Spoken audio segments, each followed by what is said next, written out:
There's a very simple phrase that, Khaled, you should adopt in your life as potentially part of your mantra. Here it is. 3 words. I don't know. I don't know.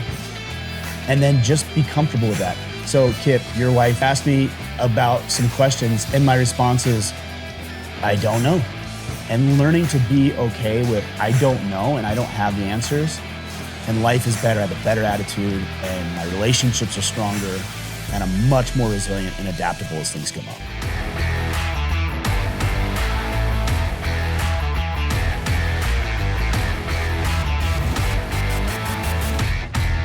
Kipp, what's up, man? Long time no see. You didn't have enough of me over the weekend, so you decided you wanted to show up for another round here this morning, huh? Yep, sign up for some more Michler. It was funny. I was just having some conversations about how often, when men connect and talk, have you noticed, and I don't really realize it because I'm a guy, so I don't realize it, we don't really connect on deep things. You know, like people say, so how's Kipp? I'm like, yeah, he seems pretty good. What's going on with his kids? I don't know. What's going on with his wife? I don't know. What's going on with work? I don't know. Well, how do you know he's good? I don't know. He just seemed good. Like, we had a good conversation. And then it's like, well, what'd you talk about? I don't know.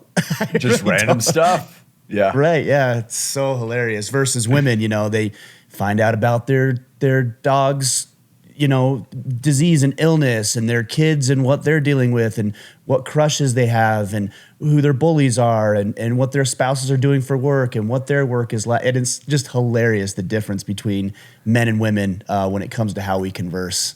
Totally. Well, I used to always joke around that on the jiu-jitsu mats, you get to know people really well without talking with them, right? Yeah. The individual that's a little passive aggressive, or maybe is even dealing with some stress in their life, it kind of shows up.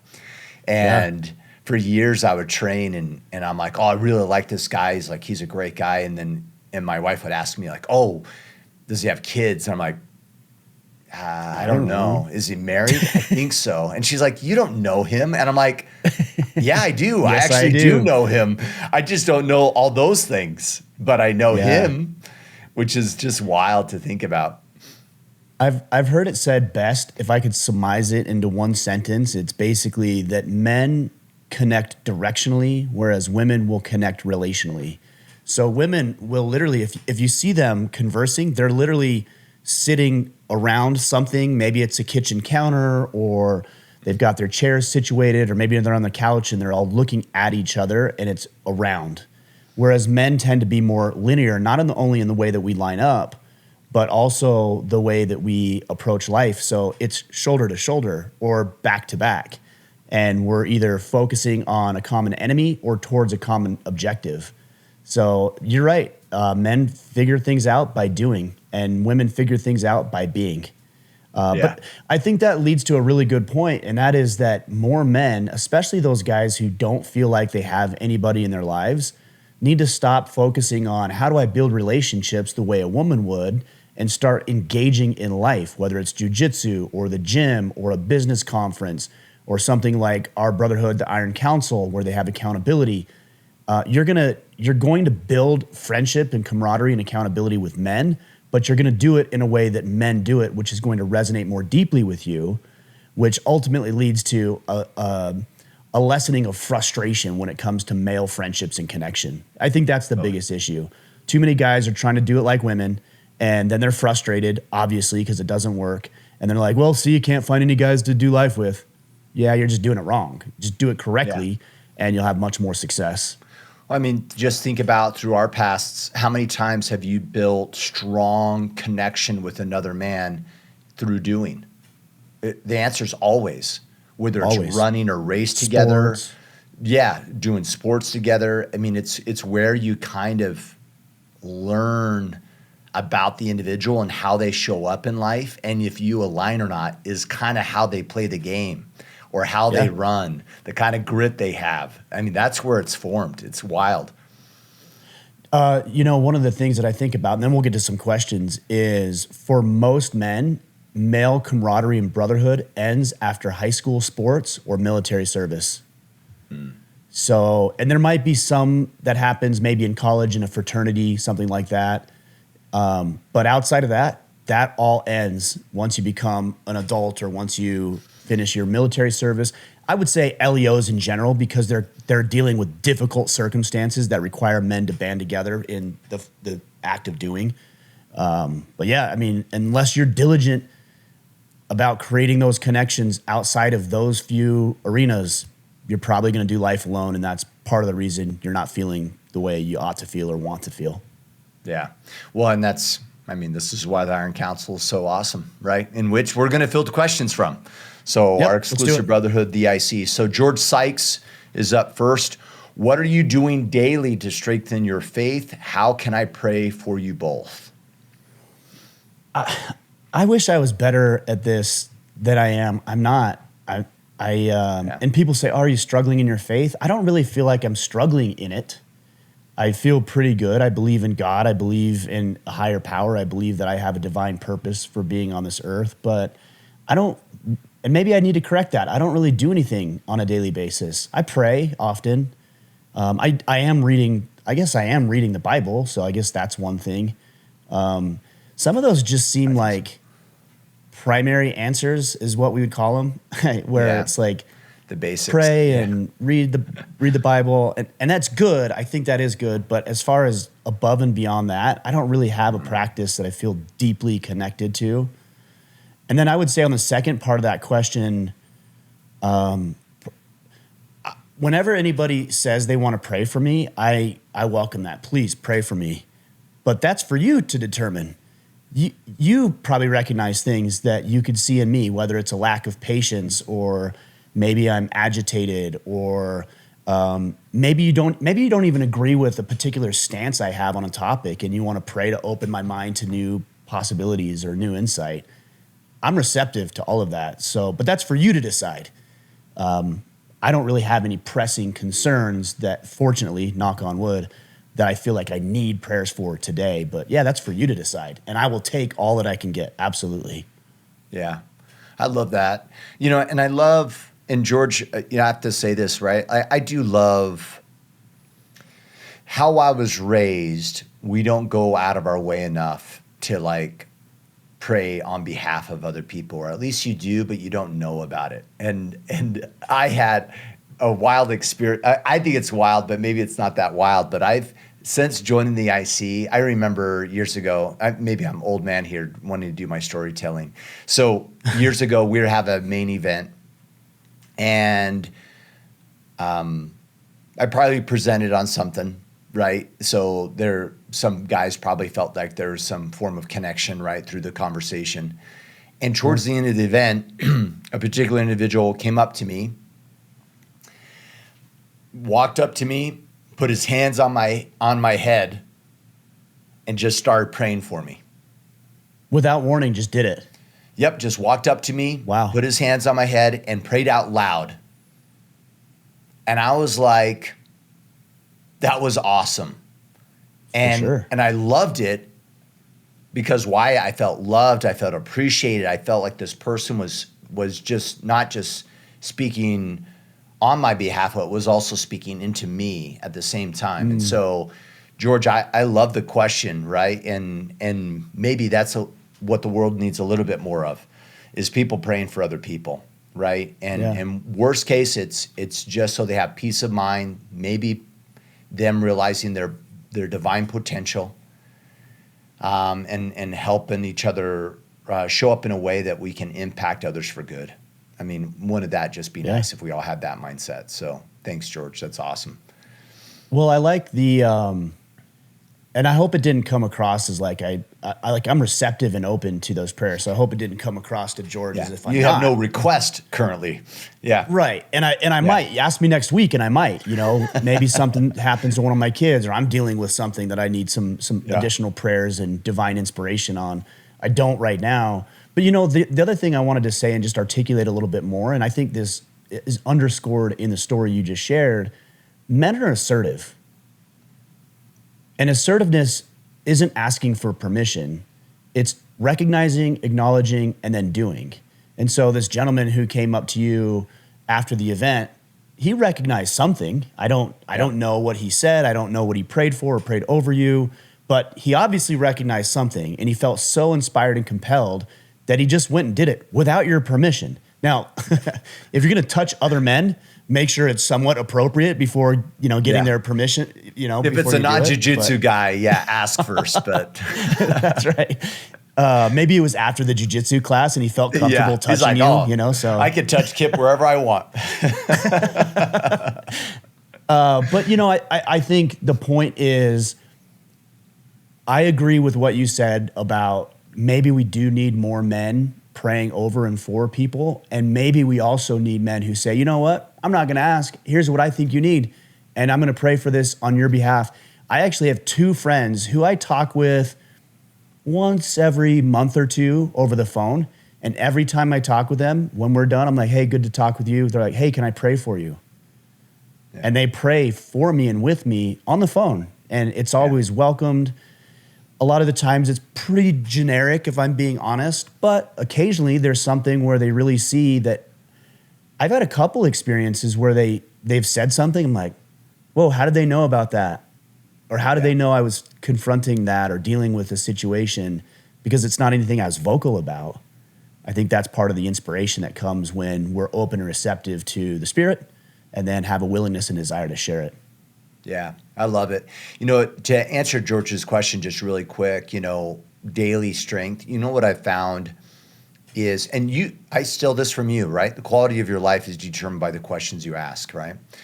And so if I'm feasting on Scripture, I'm going to find answers to questions, and they're going to be through the conduit of gospel principles. Now, if I'm also asking questions, but I'm feasting elsewhere, guess where I'm going to find the answers? In those other areas. Yeah.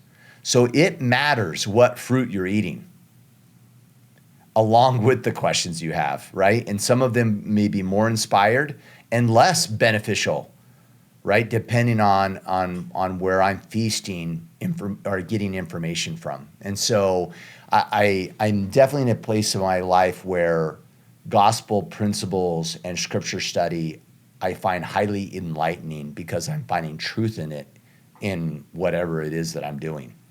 So that's the main thing for me.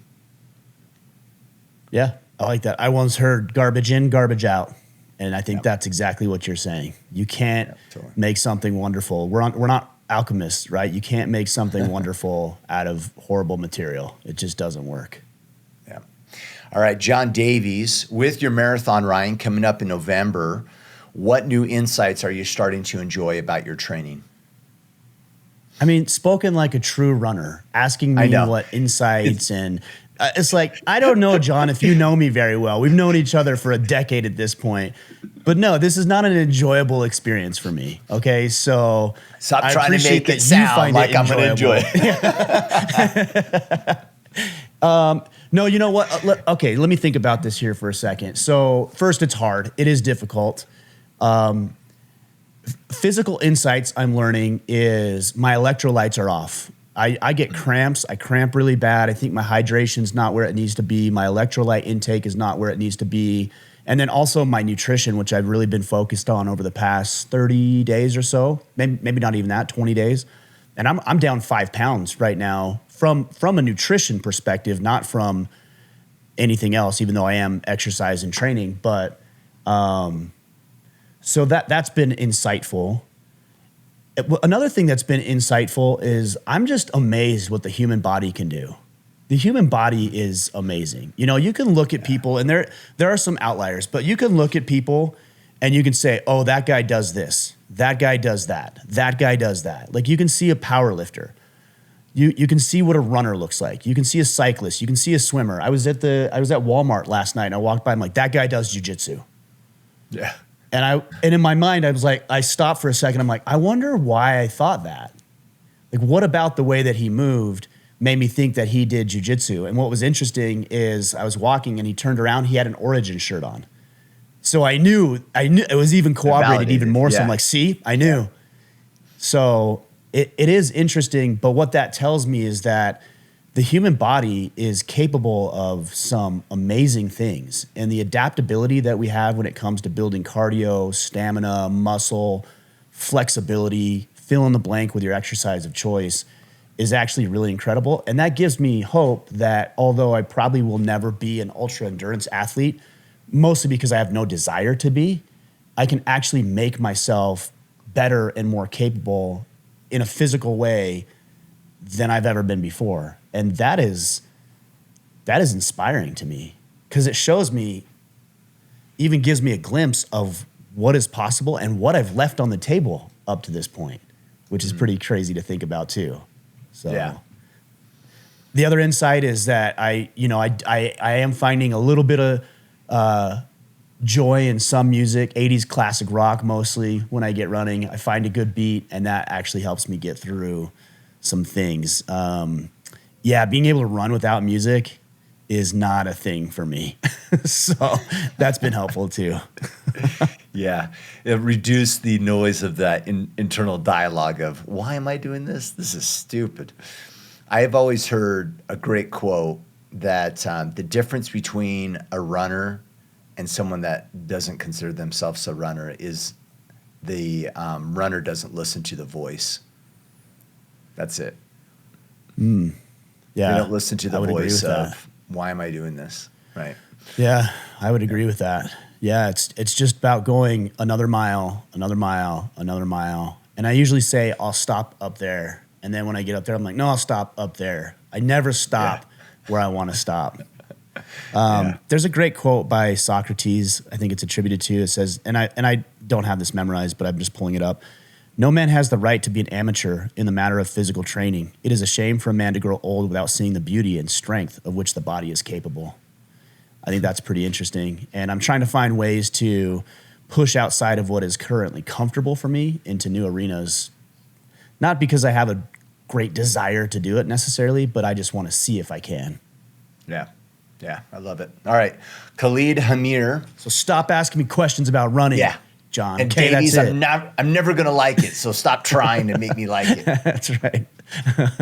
All right. Khalid Hamir, I have a hard time letting things go in all categories, emotionally detaching from people in life, a girl that I'm hung up on, who I used to be with recently, and we worked together, and also letting go of things that I know are overwhelming me on my to-do list, when in reality, I can't do it all. An example of this is writing my first battle plan. I'm having a hard time choosing a couple objectives and tactics where in reality, there are several areas I want to improve in, which are all in my vision. What are your best tips on navigating this? Well, a couple of things come to mind. So I really think when it comes to the battle plan or planning in general, just doing life in general, you have two camps. You have overthinkers and you have overdoers. If you were to look at the spectrum of that, I'm an overdoer. So I will think less about doing things than maybe I ought to, just by default. So for me, what that ends up doing is sometimes I can leave a little bit of a wake of collateral damage in my path because I don't take into consideration how other people might be impacted by my actions. Sometimes I end up spending more time and money and energy than needed because I don't really think about or strategize how to do it. I just wing it and figure it out along the way. And my natural inclination is to say, well, I'd rather lose a little bit of money or time actively working towards something than lose a lot of money and time not working towards it at all. But that's my own personality. So I've never been really much of an overthinker.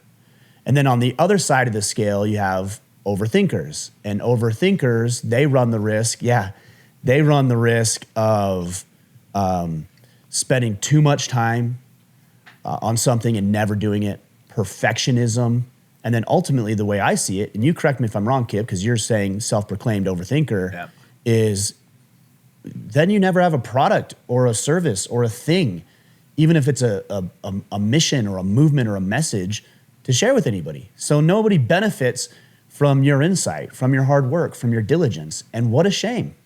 What a shame that you have so many wonderful ideas and so much potential, and it's all trapped inside because I was going to say you're being selfish. I don't think most people are being selfish, at least consciously. But I do think there's some selfishness in that because you're afraid. You want to make sure you get it right. You want to make sure people see it right. You want to make sure it's perfect so you don't look like a fool. About looking good. Yep. Yeah. Yeah. So that's one thing. I'd love to hear your take on that. I have a few others, but I'd love to hear your take on that. So the other day, me, you, and Matt were coming back from the gym when we talked about our favorite words. And one of the words that I said was the word heuristic. I love that word because it's the word I need to remind myself about. That I don't know. And it's arrogant of me to assume that I can plan the thing that's outside my realm of understanding that requires action on my part to learn. So to his question specifically, you're not, we use the analogy of summiting the mountain, right? Until I get over the first ridge, I don't know. You don't know. And to think that I know the route up the mountain analytically is a little arrogant on my part.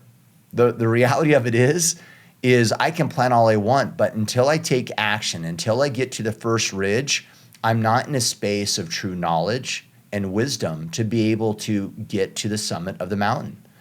And that's why I love that word so much, because it's a reminder to myself that, Kipp, you can plan all you want, but your plan's not true because it's based upon your current level of understanding, and you need a heightened level of understanding which requires some action on your part first. And so that's where I push back against my natural tendency of overanalyzing. And to your point, the overanalyzer, and it stops us from progressing, right, and taking action. And so now, do I still plan? Do I still try to? Yes, but I got to be quicker in taking action and a little bit slower with the perfect plan. And also realize, to your point, Ryan, what's that found in? Perfection? Like sometimes perfection's about who? Progress? Yourself. No, it's about myself, right? I had a coach tell me years ago, it was a really good example. I was putting leadership content together, right? And I'm like, I have this ultimate curriculum for leadership. And I presented the summary to him. And he looks at it and he says, Kipp, is it complete? Is it perfect? Does it have everything in it? And I'm like, yeah, it does. And he's all, got it. So you have a choice. Have it be perfect or have it be used, but you can't do both. Yeah. Because it is so large and so complex that no one will listen to you. No one will adopt it. So good job building something perfect that will have minimal adoption. Or is your objective is to cause change and impact in people? If that's the case, guess what? It doesn't require quote unquote perfect. In fact, that ideal state hinders usage. So I lost sight. What was the priority? The badge of the perfect? Or was it about causing change in people? And those two things were in conflict with one another. Yeah. I mean, I think that's well said. At the end of the day, I think somebody like yourself and maybe Khaled, who's an overthinker, maybe it sounds like, based on what he's saying, needs to stop thinking as much. That's the answer. Just pick. You said you had all these different pick one. Well, which one? I don't know. Any, mini, miny, mo, for all I care. Just pick one. Yeah. Because it's only 90 days. And then in 91 days, you can pick the other one if you want, or you can double down on the one you're currently doing if that one's resonating with you. But it's not the end of the world. That's easy for me to say as an overdoer, but as an overdoer, I need to stop and start maybe thinking a little bit more. So the answer is different than it is for him. The one other thing I want to say about this is I really was afflicted with this issue, and I've been working through it for the past several years, of wanting to control everything. Like making sure that everything was within my control and I had all the variables figured out and lined out. And if this happened, I was going to do that. And this happened, I was going to do that. And that happened, I was going to do this. And I wanted people to behave the way I wanted them to behave. And I wanted the weather to cooperate with me. And I wanted, no bad things to happen. I was driving down the road the other day from a trip and my tire blew out. And I think 3 years ago, I would have lost my shit because it made me late and I was supposed to pick up my kids and then I couldn't pick them up on time. And this time it was like, yeah, Don't get me wrong, it sucks. I don't want to change a tire on the highway, but I got it done. And there was a highway patrol officer who actually pulled over and blocked a little bit of traffic for me. But, you know, all of that was outside of my control, and it's fine. And I've learned to let go of the things that are not within my control. And I'll tell you how I did that. There's a very simple phrase that, Khaled, you should adopt in your life as potentially part of your mantra. Here it is. 3 words. I don't know. I don't know. And then just be comfortable with that. So, Kipp, your wife was asking me about my ex-wife over the weekend. And there was a couple of questions. Subject. It was fun. It was awesome. And she asked me about some questions, and my response is, I don't know. And she said, well, I wonder why. I don't know. Well, have you asked her? No. Why? It's not my business. I don't know. I don't know. And I've learned to be okay with that. Another scenario I might think about when it comes to the I don't know is, you're laughing because you know these conversations. But another scenario is, you know, like a lot of people will plan a trip. So you and I planned a trip with our families to the lake this weekend, and it would have been very easy to say, well, what if the weather doesn't hold out? I don't know. I guess we'll confront that and deal with it when it happens. We'll do games inside the house or something. Yeah. But barring some catastrophic event, Khaled, I know you. You're smart enough. You're intelligent enough. You're well-spoken enough. You seem like you're a successful guy. I know you're driven and ambitious. You're going to figure it out. You really are.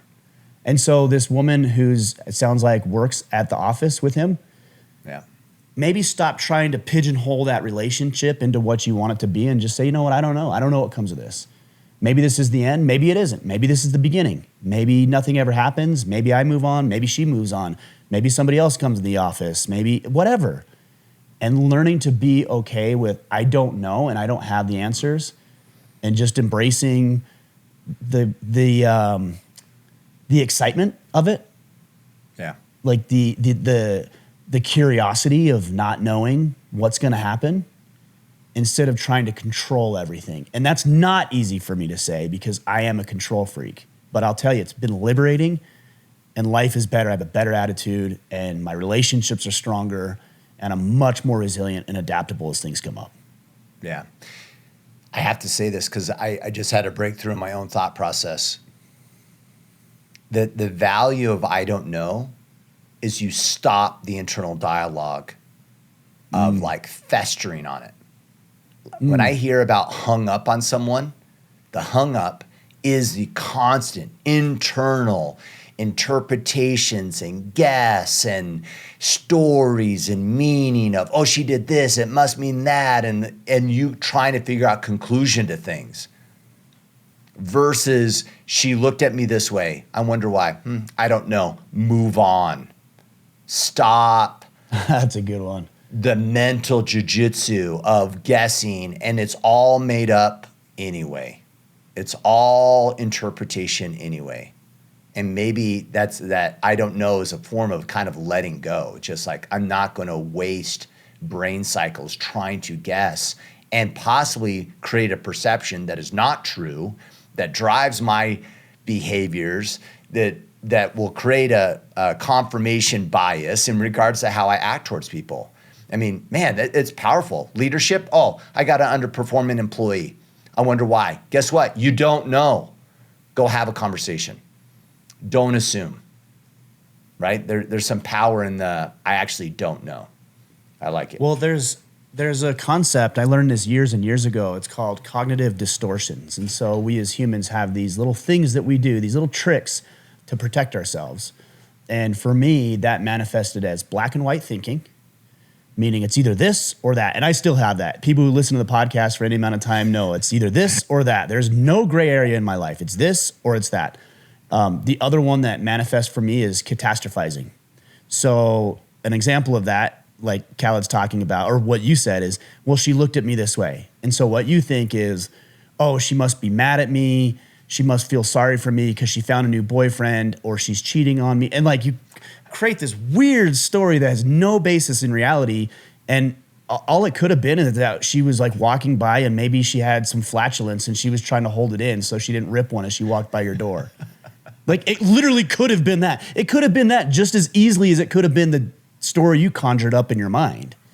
And so when she looks at you that way, you don't need to make a story about it. I don't know.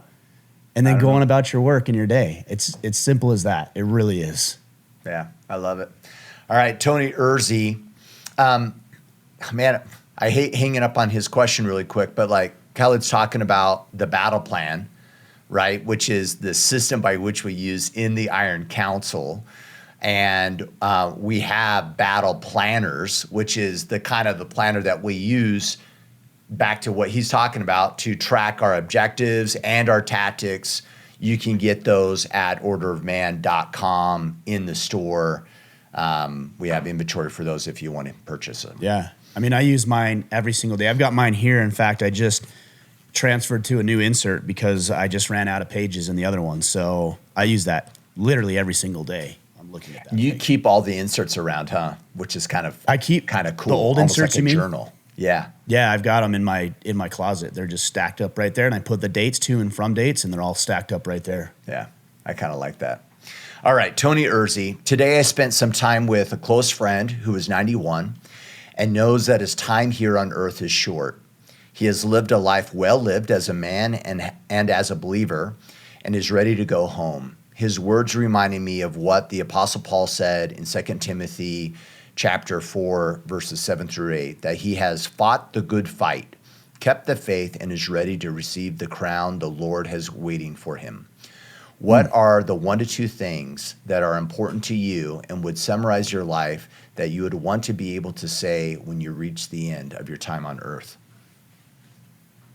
Wow, that's pretty deep. I love that scripture. I don't know that I've heard that scripture before, but ready to receive the crown that God has in store for him. I'm paraphrasing, but that's pretty amazing.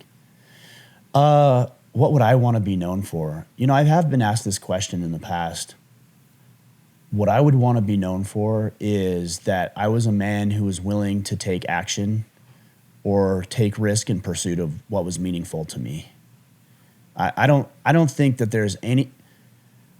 I shouldn't say that. I don't know if there's anything greater than being able to do that. And I feel like if I have an idea or a thought in my mind, as long as it's righteous and ethical and moral and legal, if I have that thought in my mind, then I have a moral obligation. I'm using those two words very deliberately.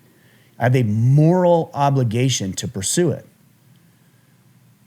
If there's a business idea that I have, and again, moral, righteous, ethical, legal, then I have a moral obligation to pursue it. If there's a relationship that I want to develop and build, then I have a moral obligation to pursue it. I have a moral obligation to take risks towards the things that are meaningful and significant, because I don't feel like it would be put in my heart or in my soul if I wasn't meant to pursue it. Now, I will tell you that it may not be the final destination, and I'm well aware of that. But some decisions that I've had in life have got me on the path to what maybe still isn't the final destination. You know, for example, with this podcast, I started with another podcast when I was doing financial planning. And that started from recording my very first presentation I did with prospects to get them as clients. That morphed into a podcast, which then morphed into this podcast, which then morphed into doing this for 10 years.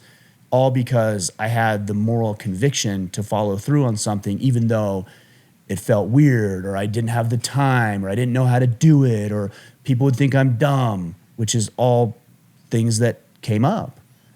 So I think for me, it's that if I have a righteous, moral, ethical, legal idea in my head, then I have an obligation to pursue it. And I want people to look at me and say, yeah, he did it. He did that. Yeah. Didn't always pan out in his favor, didn't always work out, but yeah, he definitely took those risks and went towards something that he thought was important.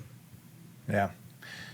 More and more for me, I've realized that a life of fulfillment and meaning is found always in the service of someone else.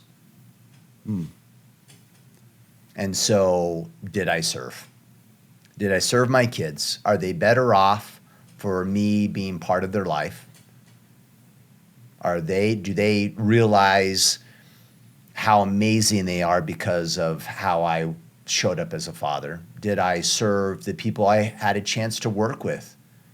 Did I create the environment for them to see their divine potential and to grow in ways that otherwise wasn't possible? And so I think in the end, right, like that's the ultimate reflection for me is like, did I serve? Did I serve humanity, my family, my siblings, my spouse, and the other people I had a chance to serve? Did I? Or did I neglect it? Did I not act when I know I probably should have acted? Did I say something? Did I foster a relationship that I probably should have and I didn't?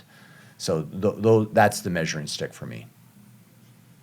Kipp, when you were saying that, one thing that came to mind, a little bit of a tangent, but when you said, did I have the courage to act? Another way that I think manifests for myself and a lot of guys probably listening is making sure that you fix problems when they arise. So if you slighted somebody or took advantage of somebody or wronged somebody, or even said something in anger to one of your kids, maybe it was fairly benign, but still you could tell they were hurt by it.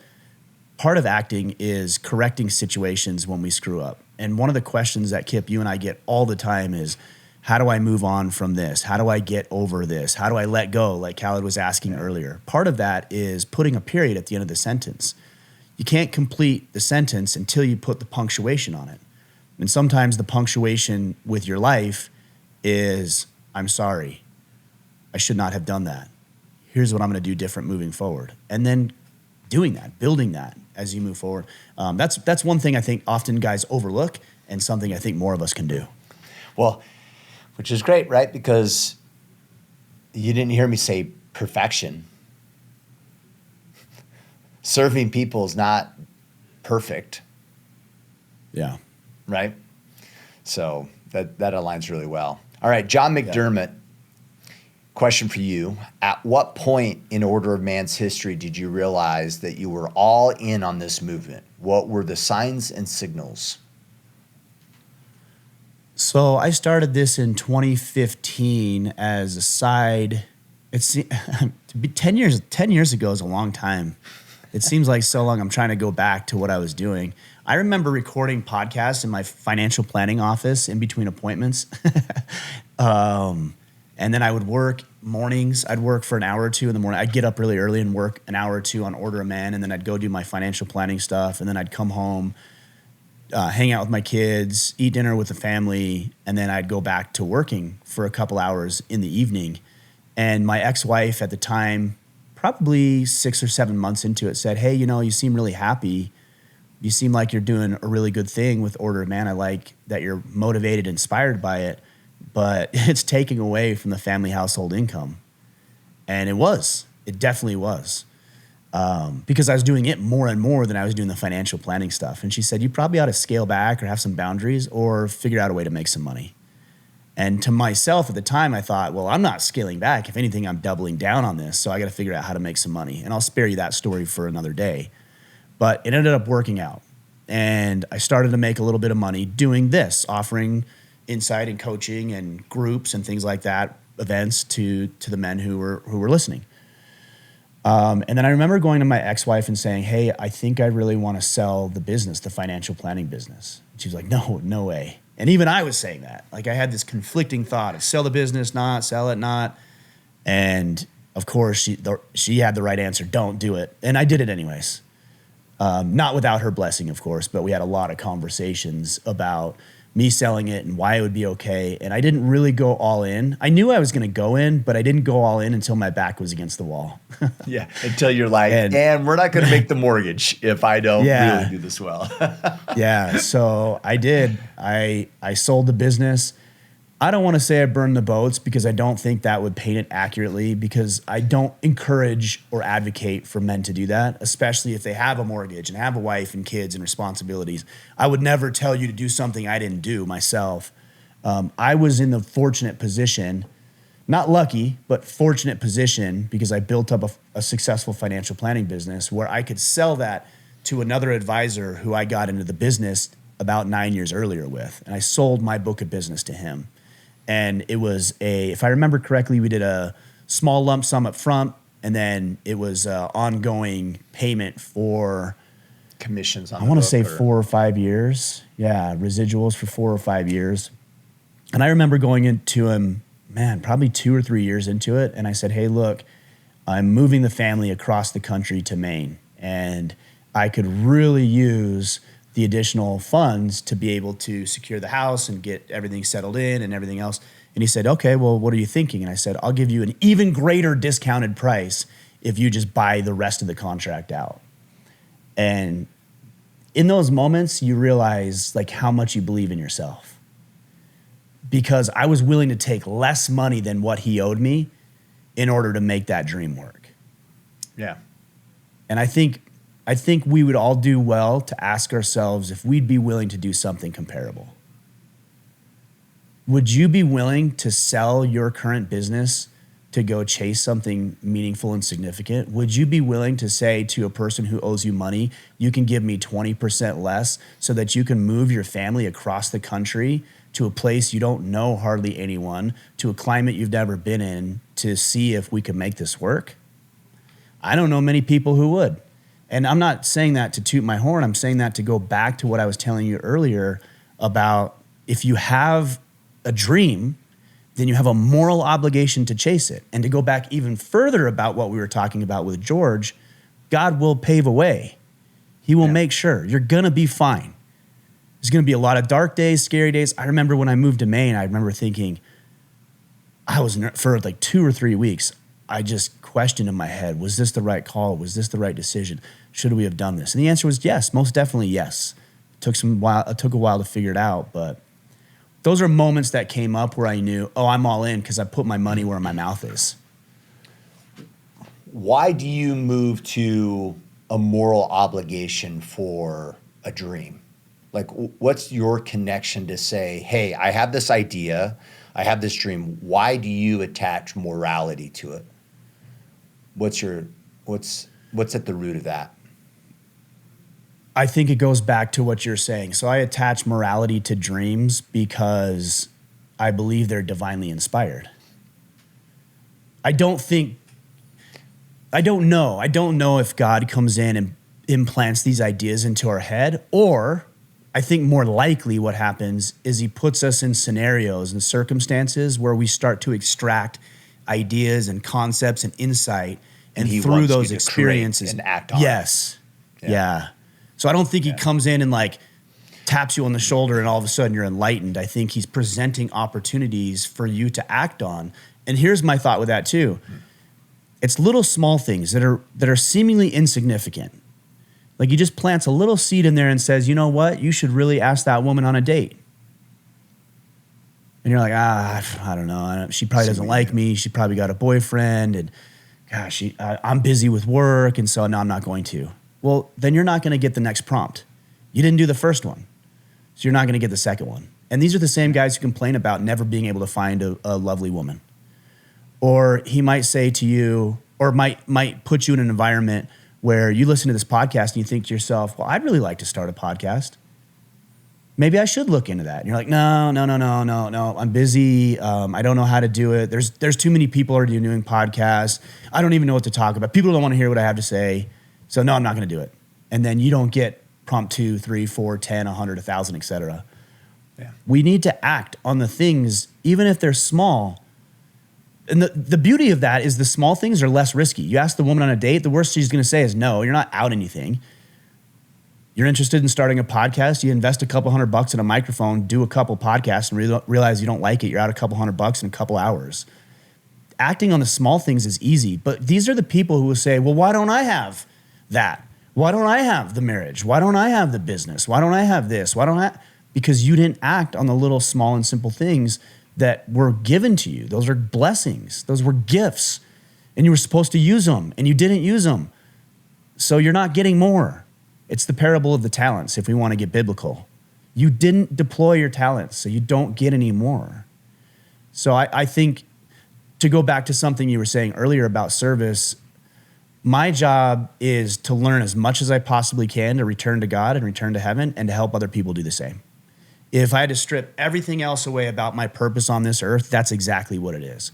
And if that's the case, then I need to do the things that are going to help people live a better life so they can return to his presence as well. And that growth on your part may include a successful podcast, and it may not. It may not. Doesn't change whether you should do it or not. Right. That's the concept of Simon Sinek, start with why. If you start with the why, then the how and the what can be backfilled. This is part of the problem. You see so many military guys, LEOs, when they get out of their field, they retire, they get medically disqualified or whatever it might be, then they're lost. They're rudderless. And I can't help but think that they tied up so much of their identity in the what they were doing, not why they were doing it. So if, for example, you have a police officer who is so wrapped up in his identity of the blue uniform he puts on, when he takes that uniform off, who is he? He doesn't even know. But if you take the same man and he says to himself through reflection and insight that I'm a protector, I'm a guardian, I'm a protector of my people, I care about my community, whether I'm wearing this blue uniform and this gold badge or not. So when he takes that uniform off, now all of a sudden, maybe he gets into teaching or he gets into coaching. You know, we have a close personal friend who retired after, I think, 25, 26 years in the police department in New Jersey.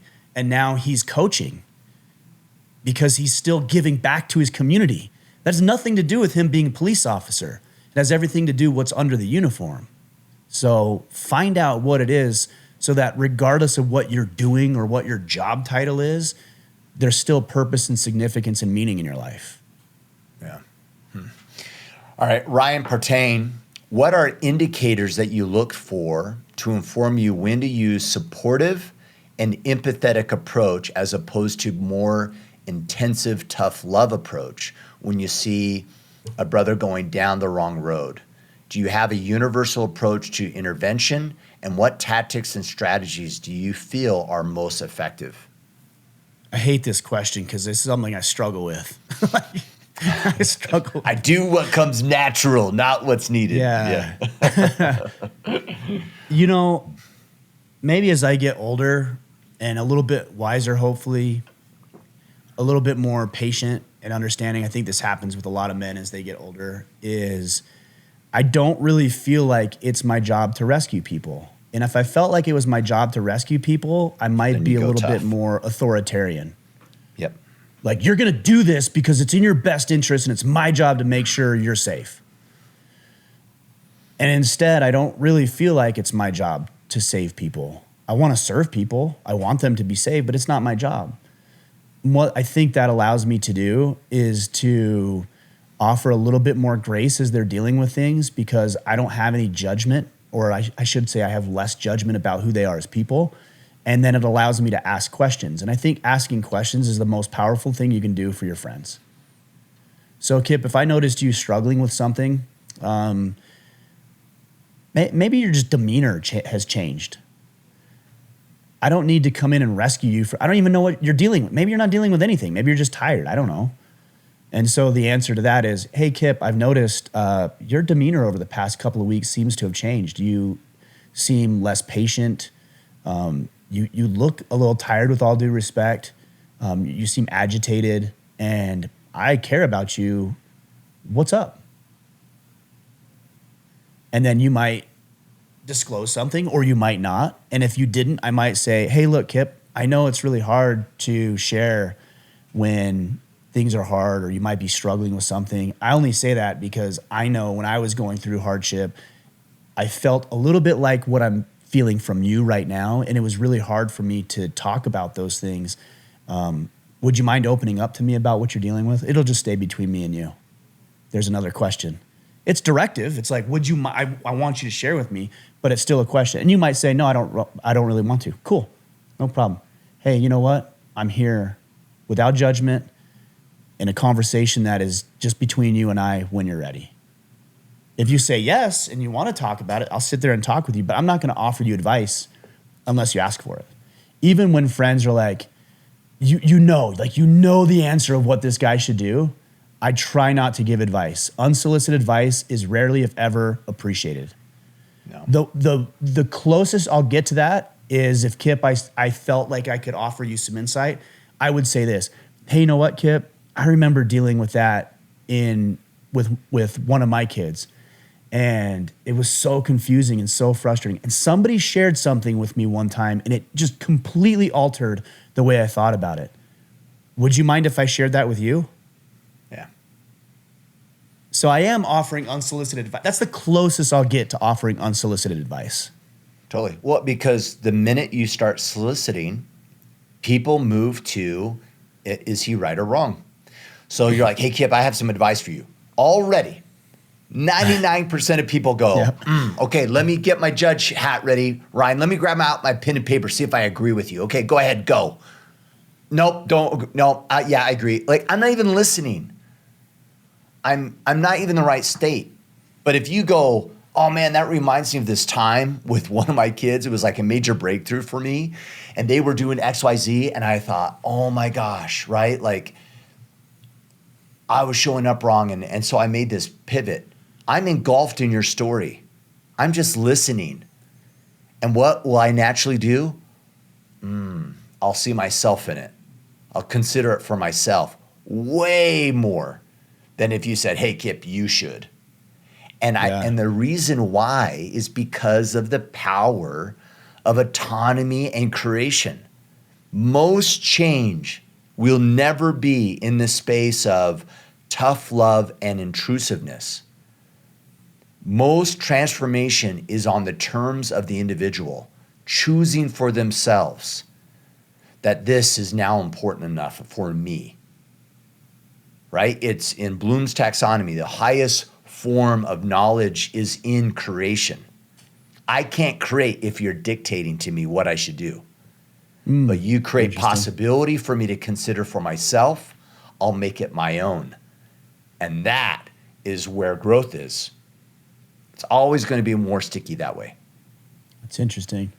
I have a close friend. I'm going to be a little bit loose with some of the details of this, but I have a close friend who's dealing with some things in his marriage right now.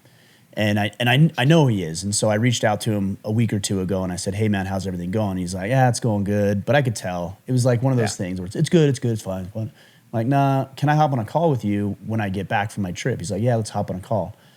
So I called him and we talked, and I didn't offer any advice. I don't have any advice. I've never been in the same type of situation he's dealing with. What advice could I possibly offer him other than just listening? And if he has a thought or a question, I can maybe just provide some feedback or be a sounding board. And so anyways, we had a really good conversation. I thought it was fairly productive and I hope it was helpful for him.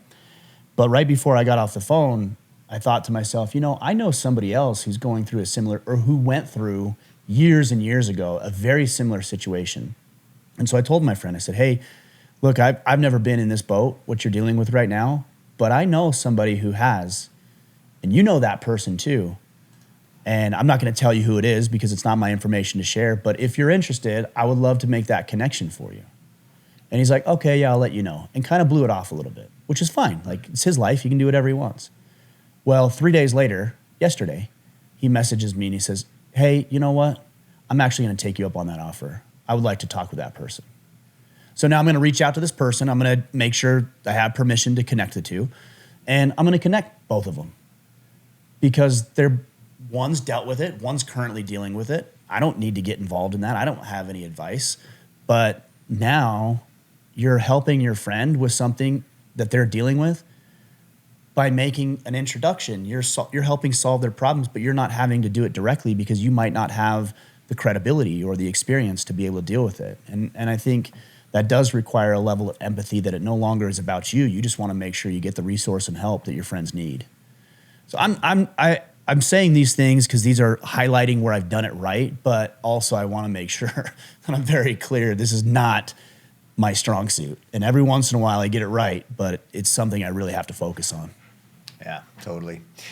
That's a wrap. I think the key thing, right? We talked about a couple questions. Wait, you didn't ask the question about what kind of animal we would be. I skipped that one because I knew it would trigger you. And no, I have a thought on this. You have a thought about it? Okay. I even closed the questions already. Someone asked, what animal would you be if you got reincarnated? If I was reincarnated. And I was going to save everybody listening from the rant of Ryan Michler, like, this is such a stupid question. It's never possible. I don't know why you'd even ask something that's not logical. I know. See, I'm trying to expand my horizons and answer these questions. I'm like, dude, ask the question. And I thought about it. Okay, so I thought about it. It's your spirit animal. Go ahead, tell us. All right, it's not even my spirit animal. It's just if I was reincarnated, what would I be? And I was thinking about it. I'm like, everybody else would be like a lion, or a bear, or like a panther, or something badass, right? And those are good answers. But I think at this point in my life, I would rather be just some sort of like small animal where everybody just left me alone. Like a hermit crab, or like a jellyfish. I was in Alaska last week, and jellyfish, I don't even think they have brains. They just kind of exist and nothing bothers them.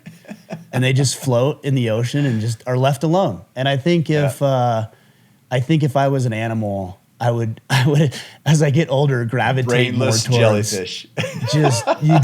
just existing, nobody bothering me, nothing trying to get me, just doing life and just enjoying floating in the ocean, or in my hole with my shell on my back. I think that's what I would be at this point in my life.